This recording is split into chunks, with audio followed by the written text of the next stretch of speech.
अस्सलाम वालेकुम व्यूअर्स, आज मैं आप लोगों के साथ बहुत ही मज़े की रेसिपी शेयर करने जा रही हूँ जो कि है निहारी की और बहुत ही आसान है बनाना घर में। तो आज मैं आप लोगों को इसमें जादुई पोटली बनाना सिखाऊंगी। इसका मेन इंग्रेडिएंट है। तो सबसे पहले मैं आप लोगों को मेरी वीडियो लास्ट तक वॉच करिएगा। सबसे पहले आप लोगों को इंग्रेडिएंट्स बता देती हूँ। इसमें आपने 3 प्याज डालने हैं, ठीक है। नमक मिर्च ऐड करनी है। इसमें आपने गाय का बड़ा गोश्त ऐड करना। जैसे कि आप लोगों को पता है कि आगे माशाल्लाह से बड़ी ईद भी आने वाली है, तो मेरी इस रेसिपी को ज़रूर ट्राई करिएगा।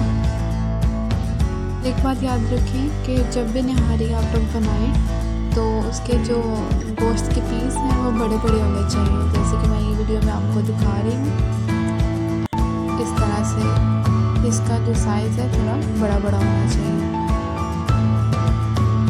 और इसमें आपने घी ऐड करना है। इसको घी के साथ आपने बनाना है इस रेसिपी को।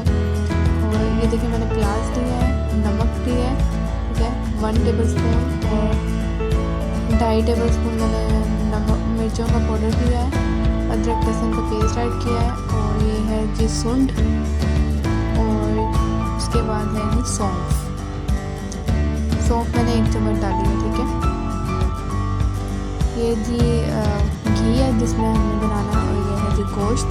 ये थे जी हमारे इंग्रेडिएंट्स। और सबसे पहले आपने क्या करना है, घी ऐड करना है। घी ऐड करने के बाद आपने जो है प्याज को अच्छे से डार्क ब्राउन कर लेना है।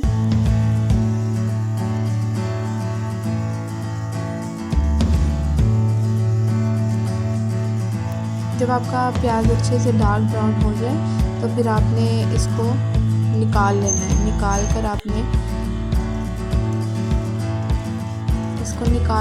प्लेट में डाल लेना है, निकाल कर रख लेना है गार्निशिंग करने के लिए लास्ट में।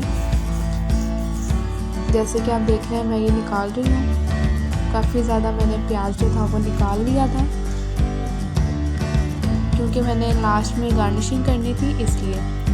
तो आप लोग भी सेम ऐसे ही करिएगा। और थोड़ा बहुत जो रह जाए प्याज खैर है, अब उसमें आपने गोश्त ऐड कर देना है। गोश्त जैसे मैं एक पीस करके डाल रही हूँ उस तरह से आपने डालना है। अब आप इसको अच्छे से फ्राई कर लें और गोल्डन कर दें। जब ये अच्छे से जो है वो आपका फ्राई हो जाए, अब आप लोग देख सकते हैं कि दिन का टाइम है जब मैंने इसको मतलब कि बनाने के लिए ऊपर रख दिया है। और इसको बनाते बनाते 5 घंटों के बाद जो है वो मुझे रात हो जाएगी। तो ये भी इम्पोर्टेंट है कि इसको आप हल्की सी आँच पर जो है वो पकने दें, ठीक है। जितनी अच्छे से पकेगी उतनी ही मज़े की ये बनती है। अच्छे से जो है वो आपका गोल्डन हो चुका है जी, हमारा फ्राई हो चुका है, अच्छे से भून लिया है। अब आपने लहसुन अदरक का पेस्ट ऐड करके इसको अच्छे से जो है वो आपने भून लेना है। भूनने के बाद आपने मिर्चें ऐड कर देनी है, लाल मिर्च पाउडर, और नमक ऐड कर देना है। नमक जो था वो मैंने 1 टेबलस्पून ऐड किया था, और मिर्चें मैंने 1.5 टेबलस्पून ऐड किए थे। और इसको अच्छे से मैंने पानी डालकर अच्छे से इसको जो है मैंने पका लिया है। भूनने के बाद ये देख सकते हैं मेरा गोश्त जो है वो अच्छे से भून चुका है, गोल्डन हो चुका है। अब मैंने इसमें जो है वो पानी ऐड कर दिया है। आपने इतना पानी ऐड करना है कि आपका जो है वो गोश्त अच्छे से पक जाए, और ये तकरीबन आपका 5 घंटों में पकेगा। तो आपने हल्की सी आंच पे इसको दम पर रख देना है ताकि ये 5 घंटों में पकता रहे। अब मैं आपको जादुई पोटली बनाना सिखा रही हूँ कि वो किस तरह से बनती है। मेन इंग्रेडिएंट जो है वो यही है। जादुई पोटली का ही सारा कमाल है इस रेसिपी में। तो बनाना सिखाती हूँ जी। आपने सुंड को और सौंफ को इस तरह कूट लिया था मैंने, और इसको रख लिया था। कूटने के बाद इसका जो है ना ये पाउडर, दोनों चीज़ों का आपने पोटली के अंदर डाल देना है। सबसे पहले तो जी मैं आपको दिखा रही हूँ कि किस तरह मैंने इसको पीस लिया था सिलबट्टे में। तो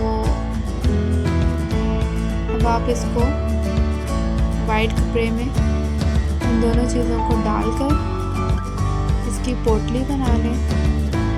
इसको बांध कर ऊपर से गिरा बांध कर पोटली ये देखें हमारी रेडी हो चुकी है।